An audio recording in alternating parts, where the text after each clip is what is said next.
고린도 교회를 향한 이 사도 바울의 이 사랑과 권면과 훈계가 계속 지속되고 있습니다. 어제도 함께 나누었어요. 당시에 이 그리스, 철학의 땅이라고 부릅니다. 사람의 능력과 생각과 사상과 철학이 교회 안까지 밀려 들어오게 되었으니 교회는 하나님 중심이 되어야 하는데 사람 중심의 그 영향권에 들어가게 되었어요. 그러니 교회가 하나가 되지 못하고 사람에 따라서 분파를 이루는 이 잘못된 모습이 되었으니 아볼로가 더 능력이 많으냐, 베드로가 더 많으냐, 바울이 더 많으냐, 그 당시에 철학자들과 사상가들처럼 그렇게 그들이 숭상하고 따르고 팔을 찢게 되었으니 여러분, 자신과 다른 파에 있는 자들을 바라볼 때 시기와 반목이 일어나게 된 것입니다. 그러니 주의 몸된 교회가 어떻게 하나가 될 수가 있겠어요? 이 모습을 바라보는 사도 바울은 참으로 안타까운 마음으로 교회가 하나가 될 것을 강조하며 권면합니다. 교회 안에서 있는 모든 가르침은 세상과 다르다. 세상은 인간의 지식과 생각과 철학과 사상을 강조하지만 교회는 오직 하나, 예수 그리스도의 십자가의 사랑과 용서와 부활의 능력, 그것이 강조되어질 때 비로소 다양한 남녀노소, 배경과 상황과 그리고 사회적 신분이 다름에도 불구하고 하나가 될 수 있다. 이 내용에 대해서 이렇게 강력하게 피력하는 것입니다. 그러므로 교회 안의 성도들은 참 주의를 해야 하는데 화려한 언변으로 또한 논리와 사상으로 가르치는 사역자들, 그 개인에게 초점을 맞추지 말고 그들이 전하는 바 예수 그리스도, 십자가의 능력, 십자가의 보혈, 믿음의 주여 우리를 온전케 하시는 주님만을 바라볼 수 있도록 그 초점이 그리로 향하여야 된다 하는 것을 강조합니다. 이 내용이 사실 전장에도 계속 강조되어지는 내용인데요, 우리 3장 21절 사도 바울의 단원을 함께 읽기를 원합니다. 3장 21절 같이 읽습니다. 시작. 그런즉 누구든지 사람을 자랑하지 말라. 만물이 다 너희 것입니다. 23절도 보시겠습니다. 시작. 너희는 그리스도의 것이요 그리스도는 하나님의 것이니라. 이게 무슨 말씀이겠어요? 높임을 받으실 분은 오직 하나님밖에 없으시다. 이와 같은 내용으로 사도 바울이 그들에게 권면하고 있습니다. 여러분, 교회 안에서 사람을 내세우고 사람의 능력과 인기를 내세우면 상대적으로 예수 그리스도가 가리워집니다. 여러분, 이단들을 보면 금방 알 수가 있어요. 사람이 극대화되면 그리스도교가 아니라 이단과 같은 사람교가 됩니다. 여러분, 사람교 들어보셨어요? 이거 제가 만들어낸 단어거든요. 그리스도교는 기독교라고 그래요. 그러나 이단은 사람교입니다. 그러므로 그 종파를, 단체를 명명할 때 뭐라고 그래요? 이름들이 먼저 등장하지 않습니까? 문선명, 권신찬, 안상홍, 이재록, 이만희, 정명석, 이름만 되면 다 알아요. 그게 뭔지. 이것이 바로 기독교가 아니라 사람교된 모습이다, 우리가 볼 수 있어요. 사도 바울은 7절에서 고린도 교우들에게 질문합니다. 너희가 어떻게 복음을 받았느냐? 복음을 전하는 자들이 있었을 것 아니냐? 너희들 그들로부터 복음을 들을 때, 깨달을 때 돈을 주고 받았느냐? 너희들이 한 것이 무엇이냐? 이렇게 아주 냉엄한 어조로 그들에게 질문하고 있는데요, 그 전도자의 노력과 헌신과 애씀과 수고 때문에 너희들이 복음을 듣게 된 것이 아니냐, 이런 내용인데요, 우리 7절 말씀, 오늘 본문 4장 7절 말씀을 같이 읽겠습니다. 시작. 누가 너를 남달리 구별하였느냐? 네게 있는 것 중에 받지 아니한 것이 무엇이냐? 네가 받았은즉 어찌하여 받지 아니한 것 같이 자랑하느냐? 너희가 거저 복음을 듣고 받게 되었는데 감사한 마음이 있느냐? 복음을 받았다고 돈을 내었느냐? 없지 않느냐? 그런데 왜 마치 너희들이 스스로 복음을 받고 깨닫고 알게 된 것처럼 스스로를 자랑하느냐? 이렇게 질문하는 거예요. 8절 말씀도 함께 또 읽겠습니다. 시작. 너희가 이미 배부르며 이미 풍성하며 우리 없이도 왕이 되었도다. 우리가 너희와 함께 왕노릇하기 위하여 참으로 너희가 왕이 되기를 원하노라. 좀 난해하죠. 이게 지금 무슨 말인가?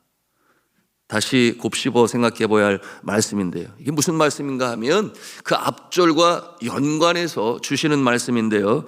너희가 이미 복음을 받았다. 우리가 전하는 복음을 통해 생명을 살리고 영원히 소생되는 귀한 복음을 받았는데 거기에 너희의 수고는 없었다. 가만히 앉아서 마치 왕이 어느 사절단이 방문을 하고 선물을 바칠 때 가만히 앉아서 그것을 받는 것처럼 너희의 모습이 그런 모습 아니었더냐? 나도 너희들처럼 그렇게 쉽게 그렇게 선물을 받는 왕의 모습이었으면 좋겠다, 이렇게 말하는 건데, 정말 왕의 모습처럼 그렇게 본인들이 받기를 원하였느냐? 그런 것은 아니죠. 역으로 표현한 것인데요, 정말 부럽다고 하는 것이 아니라 그러면 되겠느냐? 그건 도리가 아니지 않느냐? 간접적으로 저 교만한 고린도 교인들을 꾸짖는 말씀이에요. 그러면서 사도 바울은 복음을 전하는 이 사역자의 노고와 헌신에 대해서 다시금 피력하는데요, 복음이 어떻게 전해지는가? 아픔도 없이 수고도 없이 헌신도 없이 그렇게 복음이 전해지더냐? 우리 10절부터 13절까지 좀 길긴 합니다만 천천히 읽어가겠습니다. 전도자의 수고를 보시겠습니다. 시작. 우리는 그리스도 때문에 어리석으나 너희는 그리스도 안에서 지혜롭고, 우리는 약하나 너희는 강하고, 너희는 존귀하나 우리는 비천하여 바로 이 시각까지 우리가 줄이고 목마르며 헐벗고 매맞으며 정처가 없고 또 수고하여 친히 손으로 일을 하며 모욕을 당한 즉 축복하고 박해를 받은 즉 참고 비방을 받은 즉 권면하니 우리가 지금까지 세상의 더러운 것과 만물의 찌꺼기같이 되었도다. 자, 성도 여러분, 이 복음을 전하는 자의 이 길이 결코 쉬운 길이 아니죠. 우리가 압니다. 특별히 우리 믿음의 선조들의 모습을 보면 우리는 금방 이해할 수 있어요. 어떻게 복음이 이 땅, 이 나라, 이 민족, 나에게까지 오게 되었는가? 여러분, 이와 같은 모습은 예수님의 모습을 보면 금방 이해가 되지 않습니까? 결혼도 못하셨죠. 가정을 꾸리시지 못하셨으니 공생의 3년 동안에는 몸이 거할 머리 둘 곳도 없으셨습니다. 거기에다가 형제들로부터 외면당하시고 십자가 앞에 섰을 때는 그처럼 사랑하는 제자들까지도 그렇게 떠나버리고 말았지 않았겠습니까? 사랑으로 키웠던 제자들도 떠나고, 그러나 그 헌신으로 말미암아 구원이 이루어졌음을 우리가 보고 있어요. 사도 바울은 어떠했습니까? 35년 동안 사역을 감당하면서 가정도 꾸리지 못했고, 그 거리를 계산해 보니 약 2만 킬로미터 정도인데요, 걷고 배를 타고 항해했습니다.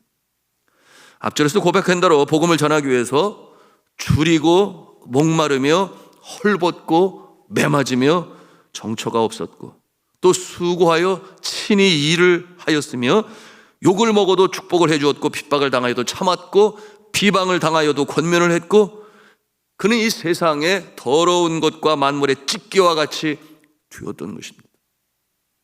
그러나 그의 걸어온 그 발자취를 보게 되면 그곳에서 꽃이 피어나고 복음이 증거되었으며 죽었던 영혼이 살아나는 놀라운 역사를 그는 발자취로 남기고 마침내 주님의 품에 안기게 되었던 것입니다. 이 나라 우리 민족에게도 복음이 당도되기 위하여 전하는 자들의 여정은 얼마나 힘들었겠습니까? 여러분, 135년 전에 이 태평양을 건너는 일은 약 40여일의 시간이 걸렸어요. 쉽습니까? 그 파도치는 태평양을 건너서 이 땅에서 복음을 전하는 중에 이 구한말의 의료시설이 얼마나 열악했는지 우리가 상상도 되지는 않겠습니다만은, 그래서 사랑하는 이 갓난 어린아이를 먼저 주님의 품에 보내고, 그런가 하면은 남편을 먼저 보낸 아내 선교사가 있으며 아내를 먼저 보낸 남편 선교사도 있습니다. 여러분, 양화진 선교사 묘지에 가보셨을 텐데요, 거기에 가보면 그 묘비명을 읽어보는 것만으로도 감동을 받지 않을 수가 없어요. 이렇게 이 땅에 복음의 씨앗이 뿌려졌구나. 그들의 헌신, 그들의 노고에 감사드리지 않을 수가 없습니다. 저는 선교지에 있을 때 어쩌다 고국을 방문하게 되면 의뢰이 가보던 곳이 바로 양화진 선교사 묘지였어요. 때로는 혼자서 가고, 또 가족이 함께 들어올 때는 어린 아이들까지 같이 가서 그곳에 가서 보면서, 그곳에 서게 되면 거기에 있는 그 묘비명에 쓰여진 내용들을 보게 되면 다시금 힘이 솟아요. 지치고 상한 마음을 가지고 고국에 돌아왔지만 그 내용들을 읽을 때 제 마음에 그런 생각이 들어요. 내가 가서 수고하는 것은 아무것도 아니구나. 아무것도 아니구나.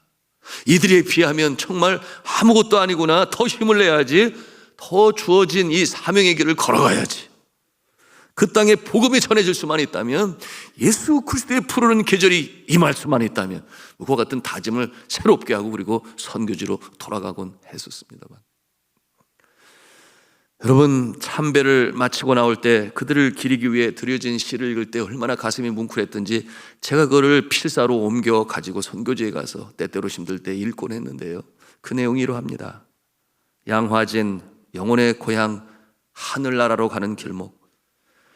100여 년 전에 이 땅을 예수께서 지적하신 땅끝으로 믿고 아비의 집을 떠난 젊은이들이 그 생애를 기꺼이 바치고 주 안에서 잠든 곳, 가난과 질병과 무지와 억압 속에서 신음하던 이 땅의 사람들을 그리스도 예수께로 인도하고, 우리들의 가난, 우리들의 질병을 함께 지고 가다가 하늘의 미랄로 땅에 떨어져 죽은 이들의 그 육신을 묻은 언덕, 강물은 세월의 매듭을 풀어 끝없이 흐르는데 이 땅의 역사와 개화의 진통은 묻 형제의 목숨을 이 언덕에 심었으니 그 사랑의 텃밭에서 열매 맺은 믿음은 이 땅을 하나님의 나라로 만든 사랑의 승리리라. 선한 싸움 다 싸우고 이 땅에 주어야 할 것 아낌없이 주어 썩지 아니할 것과 영광스러운 것과 강하고 신령한 몸으로 다시 살기 위하여 그 몸을 이곳에 심었으니 이곳은 하나님이 세우신 변화산의 정수리. 이렇게 쭉 연결이 되어가고 있습니다. 자, 사랑하는 성도 여러분, 우리 모두는 복음의 빚진 자입니다. 갚아야 돼요. 갚아야 돼요. 누리는 것만으로는 안 됩니다. 그래서 선교하는 교회, 선교하는 성도이신 거예요. 작은 일로부터 가능하겠죠? 먼저는 기도하는 것입니다. 이 새벽에도 우리가 기도합니다. 나라와 민족을 위하여. 또한 땅끝을 바라보며 기도할 수 있어야 합니다. 또한 기도하는 가운데 우리가 보낸 선교사님들 그 이름을 불러가며, 또한 선교지를 생각하며 네팔과 이집트와 캄보디아와 인도네시아, 특별히 우리가 단독으로 파송하여 보낸 그 지역, 그리고 그 외에 우간다, 몽골, 북한 선교, 필리핀과 키르기스탄, 그런가 하면 미국의 선교를 위해서 기도로 지원할 수 있어야 합니다.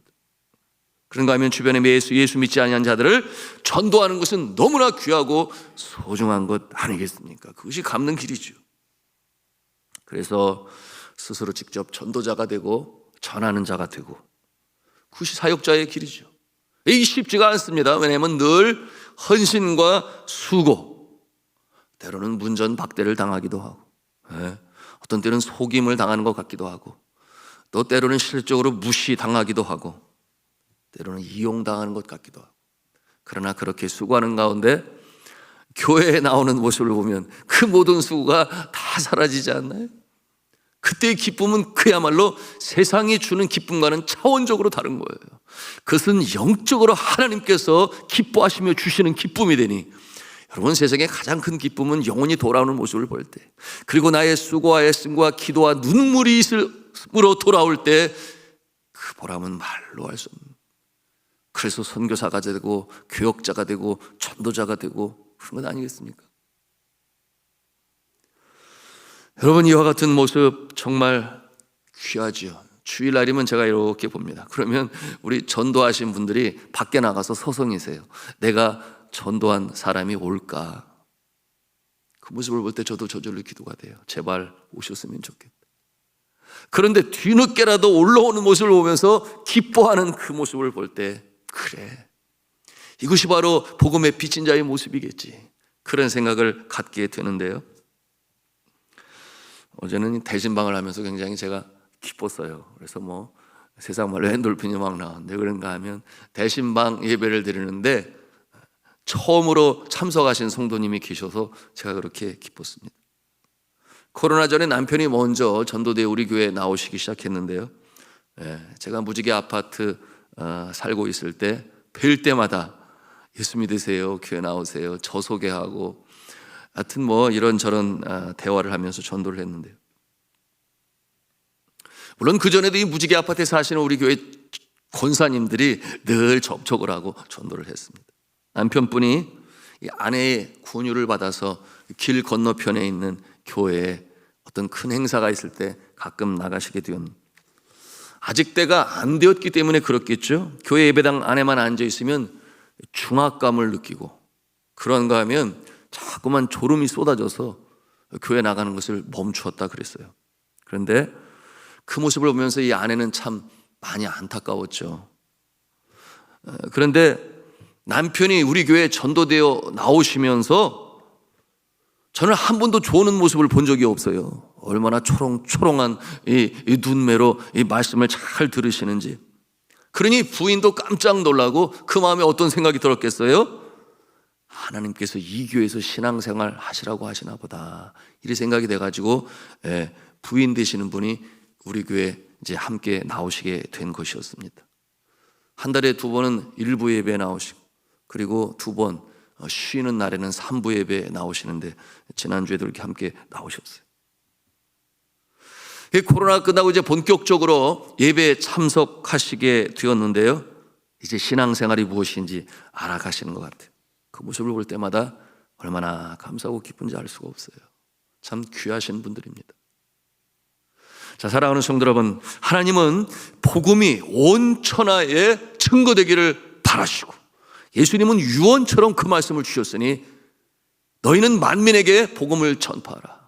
너희는 땅끝까지 이르러 내 증인이 되라. 이와 같은 내용으로 마지막 분부하시고 가셨습니다. 여러분, 오늘 말씀을 통해서 우리는 너무나 쉽게 복음을 듣지 않았나요? 우리는 빚진 자의 그 모습을, 그 감정을 가지고 있나요? 여러분, 그 복음이 어떻게 왔는지를 생각하면서 우리도 일에 동참하시고 전도하심으로 정말 금천구에 세우신 하나님의 뜻, 그런가 하면 땅끝을 바라보며 기도하게 하시는 선교하는 교회의 성도됨을 우리가 자각하고 알아야 하겠습니다.